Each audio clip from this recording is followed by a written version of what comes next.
Network ng Manila Broadcasting Company. Sa Pilipinas, iisa lang ang radyo. Serving the Philippines. This is MBC Media Group's Radyo Natin Nationwide, a member of the KBP. Radyo Natin Nationwide.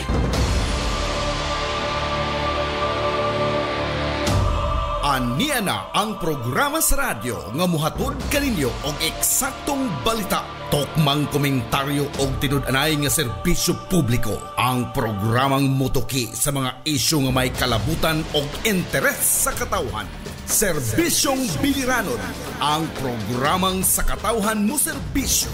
Serbisyo gikan sa Biliranon. Serbisyong alang sa mga Biliranon. Serbisyong Biliranon. Inyong makauban si Lorenzo de la Cruz. Kinhil lamang sa Radyo Natin FM.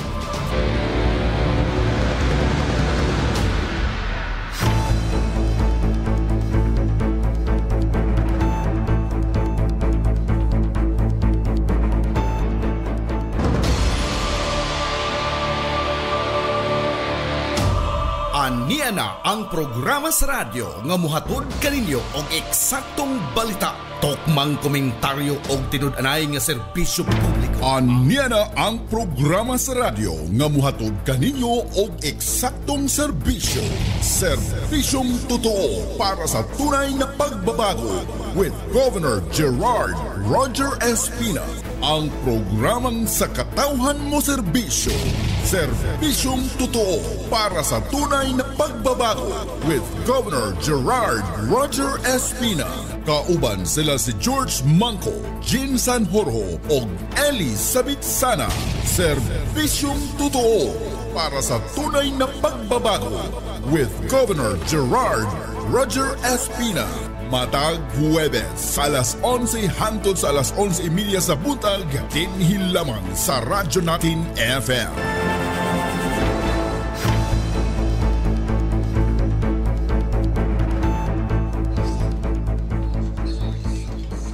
Okay mga kaigsunan, aniyan usab kita sa atong 30 minutos nga programa ni ining adlaw Huwebes. Pizza 11 ning bulan sa Hulyo. Kumusta kamong tanan o ginautunta nga inyo kaning ubnan ining atong 30 minutos nga programa. Yes, so maayong buntag sa atong mga suking tipaminaw sa tibok probinsya sa Biliran, sa ngalan ni Governor Gerard Roger Espina ug sa atong PAIO head Attorney Ed Egano. Mangayo kami katahuran kaninyo. Maayong buntag kanatong tanan. Good morning mga tigpaminaw nato nga dinhi sa probinsya sa Biliran. O good morning sa atong mga walo ka mayor o sa atong mga staff sa atong provincial government satellite office sa bawat lungsod. Mayong buntag. Okay. Mayong buntag kaninyong tanan, dili na to lang kay limitado ang atong oras, so ato dayong sugdan gining atong pagahismutan karong buntaga. So niya tayo bisita, ato dayong introduce Ergen para ato ning maiskutan dayon. Okay, ang atong bisita karon mga kaigsuunan, mao kini atong OIC sa atong OIC Agriculture sa atong probinsya sa Biliran. Kay bag umalang retire ang atong provincial agriculturist si Ma'am Lingding Sandy Ford. Daghan kini siya accomplishment before dito sa iyang assignment as municipal agriculturist sa lungsod sa Almeria. Dako among pasalamat sa bisan sa kabisi siyang schedule karong adlaw. Miuban siya kanato karon sa atong programa. Ani karon si Sir Brian Sinanggote. Maayong buntag, Sir Brian. Maayong buntag, sir. Salamat sa pag-imbitar ninyo kanako diri. Okay, kaning atong Provincial Agriculture Office, Sir Eli, Sir George, usa kini sa pinakadako og contribution sa nadawat nga award sa atong probinsya sa Biliran under the leadership sa atong batanon nga Governor Gerard Roger Espina katong Walang Gutom Award. And kanang award kanang dako kay kaning dungog sa atong probinsya sa Biliran katibuok kanang nasod nga Pilipinon, usa ra ka probinsya ang nakadawat niini nga award og mao kini ang probinsya sa Biliran. So siguro kini manggon nga ayon siya mao gini ang pinaka-importante kay dako kayo nga panginahanglan o dako pud kayo ning ikatabang labi na gyud sa atong mga kaigsuonan nga labi na ang atong mga mag-uuma. So ato karong masayran unsay mga programa, unsay mga serbisyo nga naa diha nila labi na gyud katong atong gipasiugda nga programa ni nga Garden to Table nga programa. Yes. Ug sa gingon pa sa atong governor sa ihang ganing gipost nga kaning galing puok award usa ni sa mga gihingyap sa atong mga government official nga madawat nga awards kay lisod gyud kini nga maangkon kani nga award kay daghan kayong mga kanang investigation mga requirements ug dako ang atong garbo nga ang atong probinsya naka dawat nining maong award. So atong siguro kuan Sir Eli, Sir George, si Sir Sinanggote, si Sir Brian nga atong ipa-explain kung atong kanang explain unsa kining Garden to Table program. Ipausab na to og pahayag sa atong mga kaigsuonan nga naminaw ko, especially ang atong mga farmers sa tibuok probinsya sa Biliran. Okay, salamat kayo, sir. Una sa tanan, gusto ko maghatag og katahoran sa atong mga tigpaminaw, mayong buntag sa inyong tanan. O kini nga higayon atong mapasabot sa atong mga kaigsuonan nga bulahan kayo ta kay aduna tay very visionary nga governor dinhi sa province sa Biliran. O kini siya, sir, during sa time nga gi-present nato ni dito sa Manila, the only governor nga nag-present is our very active governor, si Governor Gerard Roger Espina. Siya gyud nangunay. Siya gyud nangunay, and because I am one of the member of the technical working group gikan sa sinugdanan sa search, kanunay si Governor hands-on gyud ni siya. So kami tapad mi dito prior to the presentation. Makita nato nga kuan gyud siya, well versed siya niya nga program tungod kay grabe ang iyang pangandoy, iyang gusto nga makaserbisyo sa mga tauhan. So kini siya nga nadawat natong award dito sa Malacañang is partnership kini siya sa DSWD o Galing Puok Foundation. So duha na sila nagpangkuhan partnership in which ang ilang search is Search for Walang Gutom Awards.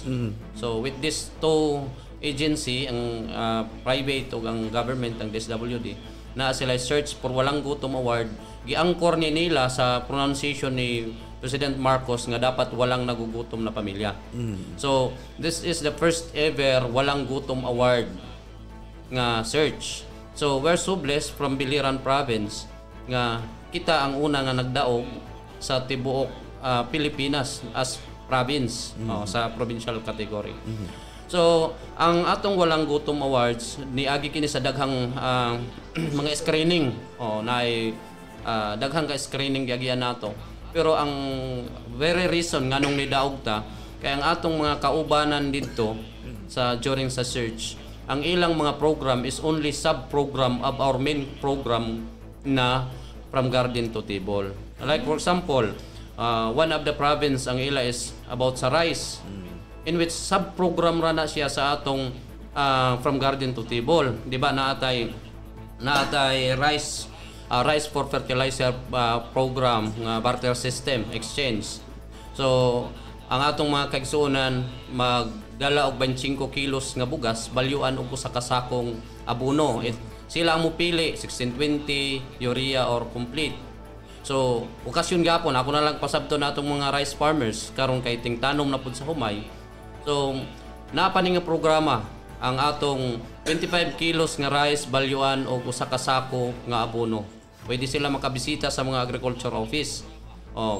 Pwede po diretso sa probinsya. So usara na siya sa program or sub-program sa atong From Garden to Table. Naapapunta kining atong clustering in which usar gyapon napoy usa ka entry nga murag clustering lang gyud. So kumbaga ang ilang mga entry is nasulod sa atong tibuok From Garden to Table. Mao na nga nahimo gyud ang positive enough during sa time nga diri pa si Ma'am Ling kanunay may nagsulti nga sigurado na ta mo daog kay as we review sa mga entry sa uban mga sub-program lang nila ang ilang program is only sub-program of our kanang From Garden to Table. So ang rason nga nung natay barato nga gulay diri nya continue sa atong supply kay naapod program si Governor kining atong farm clustering and consolidation. In which kini siya nga program ato pod ni siya gi-arrange ang atong mga farmers para dili magdungan-dungan og tanom sa disim klase sa mga tanon. Gikalendar tani dili siya sayon sa pagplaster kay we are not talking about one commodity. May ganita gulay damo man na so gikalendaryo ta na siya. Ang purpose niya na aron dili magdungan og harvest ang atong mga kagsuonan, aron dili pod maalkansi sila. Then aron pod mahimo tang magkana og year round supply sa atong gulay diha sa merkado nato. Kini siya naapod tay kini nga under ni aning program is naapod ni siya ay 50% lang bayaran sa farmer. Mulon ang farmer og inputs from the office pero 50% lang ang bayaran. Unya ang ibayad nila dili pa gyud kwarta. Ang ilang produkto. Ang ilang produkto, unya ang ilang bayad nga produkto mao po na atong i-display sa kadiwa nato. So ang nakabenepisyo dili lang ang farmer nga nag-loan, apil pud ang atong mga konsumidor. Mo na siya nga kung kami mismo during sa entry kabalo na gyud ming mudaog mi. Mudaog ang probinsya. Gawas nga si governor pa nag-present, tik kayo nga nag-present. Ang atong programa is very meaningful nga abot gyud siya padulong sa katong kumbaga sa grassroots ang atong program. Then naapod tay corn seeds subsidized program. Naapod tay damo pa na naapod tay kining prutasan nato, prutasan sa probinsya. Damo pud kayo ni siyang naka-avail ni ani. So mo na nga ang atong From Garden to Table nga entry wala ra man gud siya naghisgot og about food. Naghisgot siya to address malnutrition. Siyempre kung naa natay produce, maka-address siya sa malnutrition. Then ikasunod, naghisgot pod siya og livelihood. Kay nga atong mga farmer, di ba, ang atong beneficiary, mahimo nang po nilang source of income kini nga ilang pagkabuhi. And it was presented by our very energetic governor, gi-present during dito sa final screening sa presentation. Nga atong farmer nga na-enroll niya nga program, ang ilang average income sa una sa wala pa sila nag-join is naalang sa 15,000 a month. Then right after na-enroll sila sa program, niabot na sila og moabot og 45,000 a month ang ilang income because of this program. So may hatag og increase sa ilang income. Oo. During sa presentation dili man na nato pwede lang istorya lang dito sa national screening. Supported na siya data diin po ang source. So during the presentation of governor, nagyud tay mga data diin ang source, mga PSE data, wala na ta na-appeal dito sa Forest of the Poor, sa DSWD.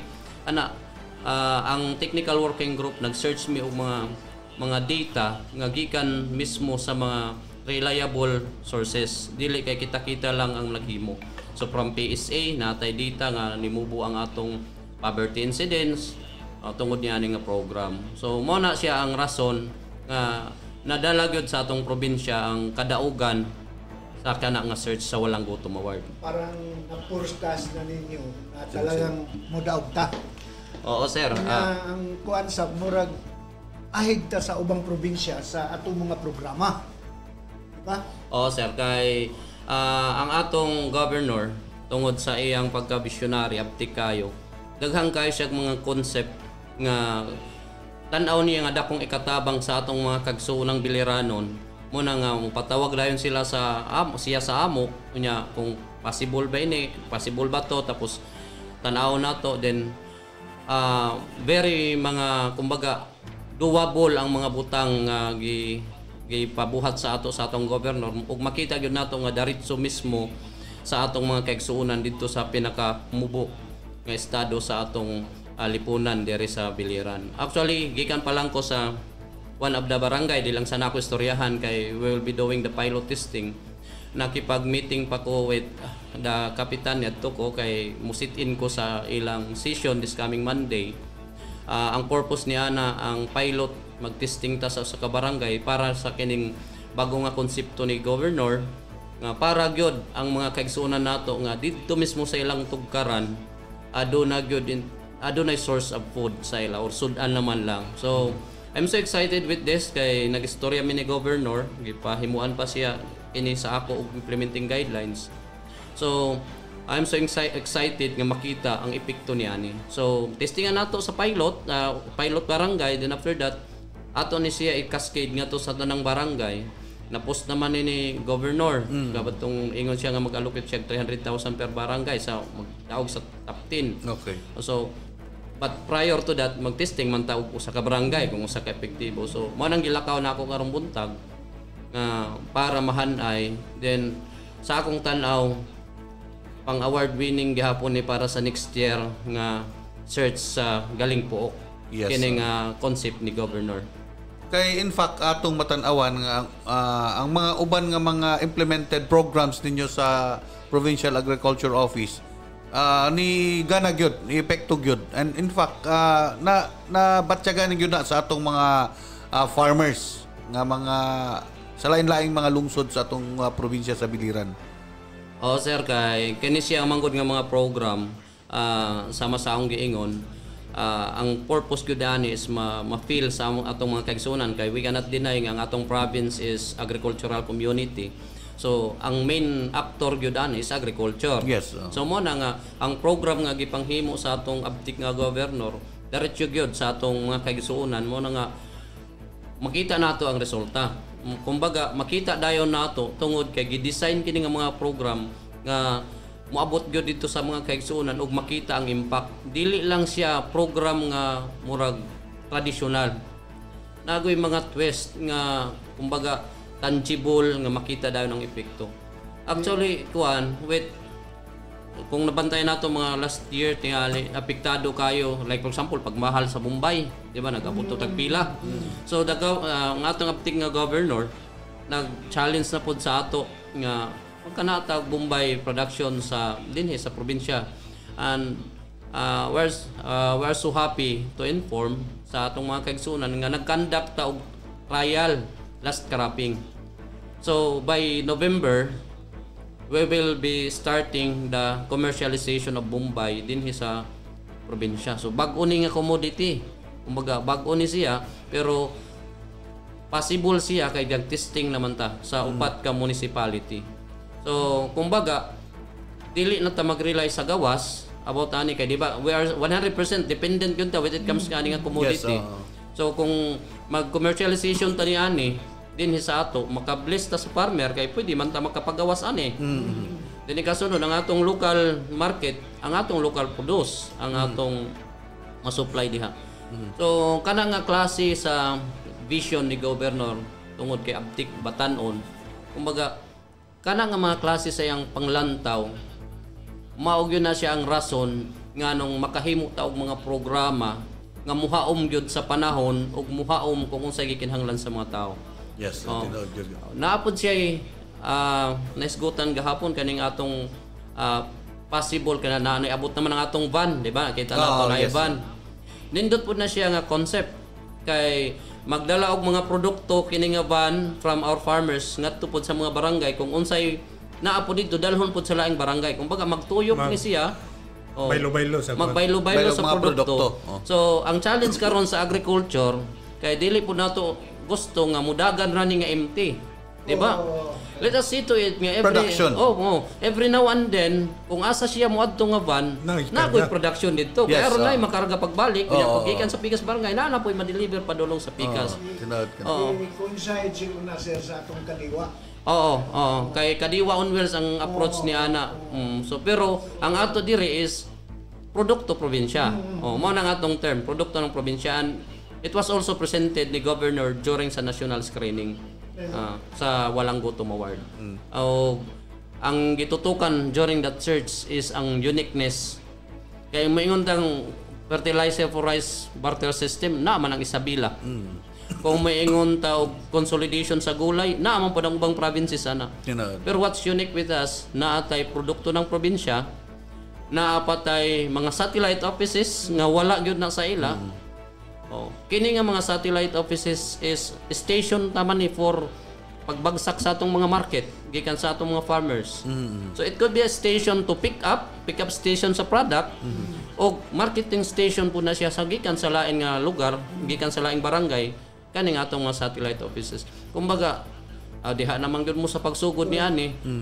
Grabe na nga vision ni Governor gyud para sa mga katawhan. In fact, gi-promote sad ni Governor kanang atong mga local products. Nag-meeting mi sa Ledepo with Sir Ryan Chufel. Si Ryan Arpon, iya kining gi-instructionan ang atong mga caterer o uban pang mga kanang ahensya o uban pang mga organization nga mogamit og mga gulay, uban pang mga local products nga paliton ang mga local products from the province of Biliran. Kay para ma-market nato. Kita mismo mo patronize ang iyang buti pasabot i-patronize nato ang atong mga local products. So, iyan ang gipaabot sa Ledepo. Ato siguro nakita Sir Brian nga ang kanang mga pitsay bitaw, ang Chinese pitsay wa na gyud kay display karon sa merkado. Ako nabantayan kay tungod sa production nato sa pitsay, dagan-dagan na gyud ang atong production sa local pitsay, di ba? So, kuan na siya. Sa ato sa side sa agriculture, aside sa production ang atong focus, gitan-aw pod nato ang demand sa market para dili lang siya kay sige latag produce, in which kung mapasagdan nato ang farmer nga magsige lag produce, pamalikason ta sa maabot kay magkadudunot ra man na. So mo nang gi-arrange nato. Actually, ang kining farm clustering ang consolidation nato, dili gid siya sayon. Kaya right after pagsulod na ako sa province atong January, mo nang gisugo sa akong former boss si Ma'am Ling Abtik kayo nga patutukan ang kining mga program. Dili sayon pagkumbinsi sa farmer sa ilang naandan. Example, one of the incidents ni adto misos ka barangay, nag-introduce mi nga dapat mag-calendar of planting. Mingon yung farmer, nga nung magbuot man mo sir, kanus amay mo tanom. Di ba? Mao na mga istorya. Mao na konsepto resistance. Mao man gyud na, mayon sila nga nung magbuot man mo sir, kanus amay mo tanom. Kay kami mutanom mi kanus ami gusto.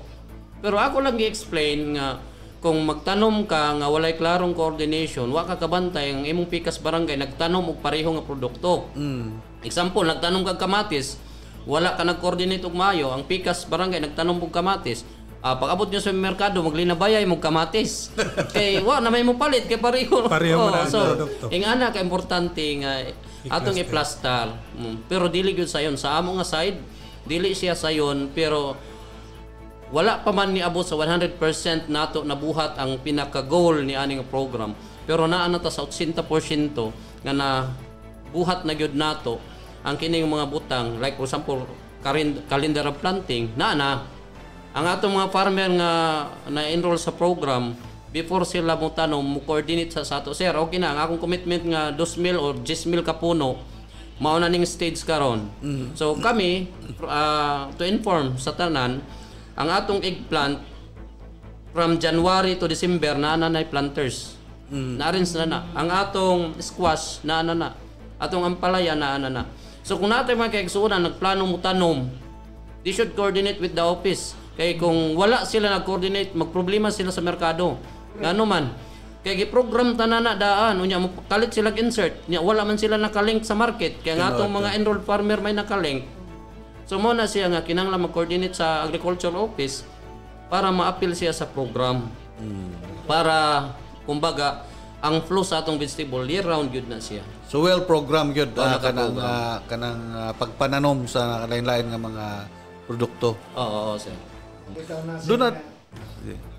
na sir nga sa pagkatinood lang kay Sir Ryan sa Almeria, ang ganda ng feedback kasi kuhan ko no sa Almeria, nakapa-improve sa production sa mga vegetable.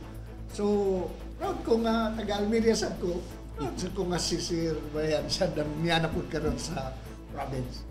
Wala na sir nga ang iya pong trabaho dire, sigurado yun nga ang atong probinsya sa ang agriculture na to mo improve yun. Tungod sa nakita na mo dito sa Almeria ang iyang gihimo. Yes, sir. Doon ay na-inquire din ni sir kanang parte sa kanabitong binhi sa mais na ba available karon? Nata karon available open pollinated variety white. That's for free. White na-deliver this week and we are waiting for the yellow corn, kanang sweet corn. Umaabot pa po ng mga delivery. So timing na siya kay ting-uwan naman pod. Unsay procedure sir pag kuan sa binhi pag avail? Aron dili sila mahasol kung naa sila sa ilang lungsod. Example, tuwa sila sa Kaibiran, layo man gyud padulong diri. Muagi sila sa Agriculture Office para ma-consolidate sa Agriculture Office kung sa Mao. Dito sa Municipal Agriculture Office, ma-consolidate kung pila ka farmer ang nagkinahanglan niani. Kaya aron pag adto namo dalhon namo ang farmer dili na muaring. I see, okay. Pero kung okasyon na sila sa Nabal, walk-in, visit lang sila sa Agriculture Office. Pwede na mo diretso sa inyong office. So napod tay corn subsidy program in which sa atong mga sweet corn 50% lang ilang bayaran sa seed cost kanang seeds cost niya na plus ang ilang ibayaran nga 50% lang sa kantidad sa binhi sa sweet corn pakapinan pa na sila og abono. Pero kung kwintahon nimo moingon nga nganong pabayaran pa ni sa gobyerno man ni. Kung tanawon nimo libre naman ang abono. Kunya naka 50% discount pa ka sa seeds 100% pa ang abono nga di na kamo palit kay gi-compute naman nato sa atong corn coordinator nga mao ni kadamo nga klase sa abono ang para niya na sa kanang kadamuon nga binhi. So di na siya mo palit sa gawas og abono. Yes. Package na siya to encourage our corn farmers to produce more. Pero ihatag ang abono kung nitubo ng mais. Depende sa area sir. Kung layo na gyud kaayo unya amo na lang ipaki-coordinate sa mga munisipyo agriculture office. Amo ihatag kung layo kay aron di na sila magbalik-balik. Pero i-inspect Japon. I-inspectionon gyud na siya sir. Okay sir. Kay murag nagtikamo mo ng oras. Ako lang iklaro sa katong ato bang giingon nga clustering sir. Kining giingon nga clustering unsa mga sistema ani? Lain-lain nga barangay, lain-lain pun nga variety ang itanom. Nindot siya nga pangutana sir. Sa una ato na siya gi-program nga kini nga barangay mao ni nga klaseng gulay. Pero as the clustering nagpadayon dili man gyud ka permi nga dapat talong ra mo permi because as a plant protectionist ang mga sakit, ang mga insekto kung permi balik-balikon naarang gyapon. So ang atong gibuhat ato na siya i-schedule sa tibok province nga karon talong mo diha sunod diri baylo na pud mo. Baylo. Tuyok-tuyok or it could be sa usa ka cluster dili necessary nga undok mo. For example, ang atong monthly eggplant dapat 10,000 man ka puno atong itanom. Kana nga 10,000 dili na siya necessary nga usa lang ka lungsod. It can be divided in 8 municipalities. For example, Almeria na ay 5,000 usa ka libo Kabugayan, usa ka libo na balana. Pero dapat dungan sila tanom. Para pag market, pag consolidate nato, ma-address nato ang need sa market sa mao nga klaseng quality ug volume. So, klaro na kayo no. Ingon na nga sistema mo na nga abanti ta kayo sa uban pa nga mga probinsya kay sa ilang mga programa focus la sila sa usa ka produkto sir pero sa ato sa katong garden to table murag kuha na siya damo na daghan na nga mga produkto. Pinatay maximum nga target kung pila ka tonelada o pira ka kuha ng atong i-supply sa tibok province. So dili magkanda bulok-bulok dito kay eksakto ra man sa dili ma-oversupply. Di ta ma-oversupply. So daghan pa tata kayo na o pagaisgutan tungod kay importante kayo na nga ahensya ay importante kay gini para sa atong mga farmers labi na karon kay mura og oras na gyud panahon na gyud nga tintanom. Pero di na mo kapungan kay napupos na pud ang atong 30 minutos nga oras pero ato lang panginauton nga sa sunod nga panahon mo daog gyapon tas national level niya. Ato pagyapon ning balikon og imbitar si Sir Brian para ma-enlighten gyud ang atong mga kaigsunan sa probinsya sa Biliran. Okay, di naman gyud kapugan ang atong panahon. Manamilit na mi kaninyo kining inyong higala sa kanginan George Manco. kinusab si Jean Sanjuro sa ngalan ni Governor Gerard Roger Espina og sa atong PIO head Attorney Ed Egano. Hinauton ta sa sunod higayon sa sama gyapong takna og istasyon, inyo kaming paminawon. Kini si Elizabeth Sana, daghang kayong salamat sa tanang nagpaminaw karon sa atong programa. Muna giingon na nga ang katapusan sa PC ang tumoy na gyud. May plus na. Daghang kayong salamat sa inyong pagpaminaw. Sir Brian, atong pakan kadiyot. Daghang kayong salamat sa atong pagpaminaw ani nga programa sa atong probinsya. So kung nara tay mga katuyuan about sa agriculture, visit lang kita sa atong opisina. 100% na atong paninginanuon ang inyong mga yangungo, yung mga request, photograph pod sa available nato diha sa opisina. Okay, sige, salamat. Okay, daghang kayong salamat. Maingon to kaninyong tanan.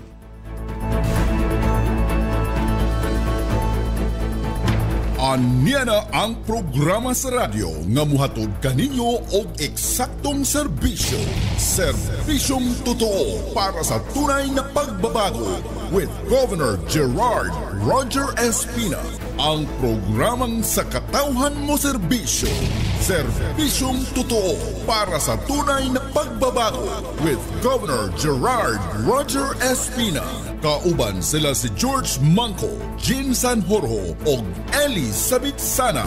Serbisyong totoo para sa tunay na pagbabago with Governor Gerard Roger Espina. Matag Huwebes sa alas 11 hangtod sa alas 11:30 sa buntag.